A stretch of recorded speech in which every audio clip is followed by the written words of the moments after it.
Hello and welcome to a brand new week of Chips with Everything. I'm Kate Russell and you're watching the only computing questions and answers show on TV that will try and try again to fix your home computing problems. Well, Monday night is learning night here on .tv and I've got two new faces with me this evening to solve all your problems. Our first is Martin Cooper and he's reviews editor at Computer Bio magazine. Hello. Hello. Welcome to you. Thank you. A new face on Chips with Everything. Computer Bio magazine, you're the reviews editor. What is it that you do? How's that? Basically getting in the news kit, reviewing it, saying that it's any good or not. So you get to play with all the latest toys? And break them. Good. And next to him, it's computer consultant Simon Edwards. Good evening. How are you? Very well, thank you very much. Are you feeling consultative tonight? I am. I'm going to contemplate these questions and answer them to the best of my abilities. Good. Well, they've got the right attitude at least. Two new faces. Let's see what the show has to offer when we rummage around in the Chips inbox and see what we can solve for you tonight. Our first question comes from Paul Egan, and he's having problems defragging. He wrote and said, "Dear CWE, every time I run defrag, it keeps restarting over and over again, and stating that file format has changed. Why does this happen, and what does it mean? Many thanks for a great show, Paul Egan." Well, Paul, let's see if we can try Martin out with this question first of all. Defrag, it's not working as it should, it just keeps restarting and restarting. Does that sound normal? It sounds normal if you've got another application running in the background. Maybe if he's trying to play a CD or, got some other program running. So it's usually a very good idea to switch all the other applications off that are running in the background. Before you actually start your defrag. Actually, we should probably explain what a defrag is for those of you sitting at home going, defrag? That sounds something continental. What do you think? It's basically a way of making your computer faster. The hard drive, when it's writing data, tends to do it in a very, very random manner. Defrag basically just gets lots and lots of the like bits of program together and stick them together in a sort of sequential order. So your computer can find them quicker, That's find the information idea. quicker, and operate quicker, we hope.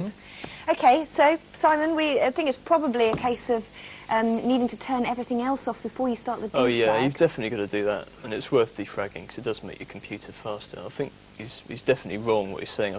It's very unusual, well, not unusual, but what he's saying about saying the file format's changed, I think he's wrong, basically. I think he needs to check that again. He's not quite sure what he's doing, maybe. Yeah, he's not quite sure how to write down what he's seen. Probably, we should explain to do a defrag. It's just start, program files, you go into accessories, don't you? Yeah, it's just a Windows utility you run, and you can get lots of little pretty pictures up and happening whilst it does it, but it's very dull. It does take really. a long It takes time, a very long doesn't time, it? yeah. Go down the pub when it's running. I normally set it off when I'm just about to go to sleep. I'm sure you do, yeah. OK, so, but it is important to do the defrag, even though it is a pain in the neck. It's worth doing, just makes it a bit quicker. How often? Once a month. Depends how much you use your computer, really. Right. If you don't use it much, if you just write emails and letters, then you can probably get away without doing it at all, really. If it's causing you hassles, just ignore it. Just ignore it if it's Yeah. causing you hassles. Denial. We like that advice. That's not advice we get very often either. But defrag, if you're doing a lot of installing and deleting different things, different demo programs, stuff like that, you are going to need to defrag, and it'll improve the performance of your computer. It's a bit like housework. If you do a lot of stuff in your house, you've got to dust the surfaces down every now and again. So, but make sure nothing else is running in the background whilst you're doing it, and do be prepared for it to take quite a while. I think my last defrag took about an hour and a half, so it's not something that just happens like that. Now, next, Daniel O'Neill from Birmingham wants advice on making recovery CDs. He wrote to us and said, "Dear Kate and team, I have a Pentium 2 PC which I built myself. Is there any way of making a bootable recovery CD so that when I format the hard disk, I don't have to go through the procedure of reinstalling all the software and hardware drivers, etc.? I have a CD writer and would be grateful for any suggestions. Many thanks, Daniel." Well, Daniel, it's a good question because now we're moving into the new media of CD. Simon, it is perhaps a better way of actually recording your backup data if you can, isn't it? Yeah, no, CDs are great. They're so cheap. They're like 65p each, so you can just whack a 650 mega files on. Now, Actually, it is worth mentioning that because I noticed I was looking for CDs the other day, and some of the high street retail outlets are seriously marking up the prices, aren't they? Complete rip-off, right? In fact, you're paying for less when you buy one of those because you spend about £5 for a TDK thing, which says for professional use or whatever. The only difference between that and a cheap CD is you can't re-record digitally off it again, which is just limiting you. So go down to a mail order place and buy them for 50p or something. This is it, mail order, specialised computer shops, and there are loads of different brands of CD-ROMs and writable CDs. They're all the as well. same though. Go for the cheapest one. It's all made in the same factories. So buy Really? a pack of 10, So just get go them for the involved. cheapest one regardless of brand name. Yeah, absolutely. Okay, so we've got that sorted out. Right, okay, so apart from that, right, Back to the question. there's a couple of things he can do, right? He can either copy all the files he needs to install the software again, which he sounds like he doesn't really want to do, Right. and put them on a CD, or he can set up a system exactly how he wants it and then copy the entire thing as a partition, which is a techie sort of thing, onto the CD. And he can't just do that normally. You have to use a special utility. And there are 3 utilities available to do that, and there are a couple that we've researched. One's called HD95 Copy, which is easily found on the internet, do a quick search. And the other one's FAT32CP, again, pretty rubbish name, but it does a really good job. It just copies everything byte for byte onto the CD.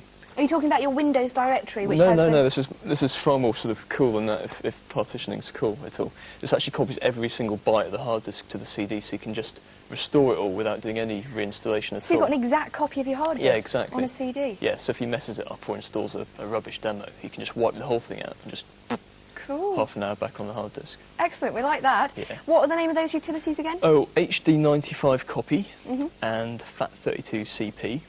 And if you- Freeware available off the internet? Freeware off the internet. Well, one of them's free, one's share, I think. Right. And if he wants to make the CD bootable, he'll have to use the utility that comes with the CD writer. And it's a matter of reading the instructions, basically. Read your Yeah, instructions? for God's sake. We don't know how to do that, do we? Well, you might have to learn. You might have to learn to read your instructions there. But I don't even need to come to you, do I, Martin? Because Simon's done such a thorough job there. Sorry, Very mate. good. You can do it, though. Use the applications that we spoke about. You can find them on the internet, and they cost hardly anything or cost nothing at all. To do it bootable, you're going to need to actually read the instructions of your manual, says Simon. And if you don't fancy that, then, well, you're not going to be able to make a bootable CD because he's not telling you how to do it. Now, moving on, Will Casey is having problems with his colour palette. He wrote to us and said, "Hi Kate, hi guys. I've just been given an NT4 disc and decided to upgrade from my PC to Windows 95. All the installations went okay, but I can't get the colour palette to change to anything more than 16 colours and the resolution to more than 640 by 480. I've just about had enough. Please help, Will." I don't blame you, Will. And a friend of mine has had problems with NT as well, Windows NT. Martin, see, if you're not running on a network, Windows NT can be a bit of a problem at times, can't it? It's a feral nest of vipers, particularly if you don't know what you're doing. Best advice is steer clear of it unless you really need to. Unless you're on a network, Yeah, obviously. yeah. So he doesn't actually say, does he say in any of the further details if he's on a network? No, I mean, it sounds from what he's saying as if he's running just a PC on his own, Yeah. which seems it's overkill, really, using NT4 on its own. Right. But from what he's saying about the colour palette problem, as best we can diagnose from what he was saying, it sounds like there's a graphics driver problem. So the best thing to do is to go to the manufacturer's website and download the newest driver. Manufacturer of your graphics card, Yeah, that yeah, is. you can get drivers for Windows 95, 98 and NT. Right. So you'll have to be careful to get the NT version, not the 98 version. Right, so that's probably where he's got the old 95 version on his system at the moment. OK, so graphics drivers, is it going to be sort of like quite evident to him when he goes to the website how to find those drivers? More than that, they're usually pretty flash and pretty good looking and easy to navigate around, so Good. the better ones, easy to find, easy to download. Excellent. Simon, though, is he going to have problems going backwards from NT to 95 now? No, he should find it a joy, really, I would have thought, because NT is such an overkill for most people. I mean, even if you're on the network, Windows 98 and Windows 95, right, works perfectly on a network. You can even run it as a server most of the time. So the only sort of people that like Windows NT are either showing off or they're in charge of massive great networks. And by the sounds of it, if he doesn't know how to change the resolution of his graphics card, then he's obviously not in charge of a network. Yeah. So Besides, he doesn't need to show off, do you? no, exactly. No one needs to show off with Windows NT. And Windows 2000's out soon, so if he really, really wants the latest sort of posho operating system, Yeah. maybe you should go for that instead. Do you think people who are thinking about upgrading at the moment, do you think it's worth hanging on for that 2000? No. Really? No, I don't think so at all, no, because Windows 98 does everything that you want it to. Windows 2000 is another reason to spend £200 or whatever. Why? Right. Why bother? I mean, if Windows 98 does what you want, stick with it. If it doesn't, then you know who you are. If it ain't broke, don't fix it. We hear that quite often enough, Right. don't we? Well, there you go. New graphics drivers for NT. That's what we think is going to be sorting out the problem for you as it stands. But our advice, if you're not on a big network with lots of sort of like technical stuff to do, then go back to Windows 95 or upgrade to Windows 98 because NT can be a bit of a nest of vipers. I like that. Now, John has a question about panel.exe. He wrote to us and said, "Dear Kate and team, when I start my PC, I get a message box which says panel.exe is not found. It doesn't seem to prevent anything working, but it's puzzling me. What does this mean? Regards, John." Now, there you go. This is the situation where, as you grow older using your computer more and more, you get these little error messages which just pop up, Martin, don't they? And you have absolutely no idea what they're there for. They pop up at start up, and you just go, OK. But what could this panel.exe be about? It may be a relic from a graphics driver or some kind of application he's installed that hasn't quite cleared itself off properly. But it's quite an easy job actually to get rid of it. Inside Windows there's a system configuration utility that he can go into quite easily. How do you find that? It's from the program button over to system utilities. Right. And it's just a matter then of going in there and checking a box to get rid of it. Right. It's as easy as that. Theoretically. Theoretically.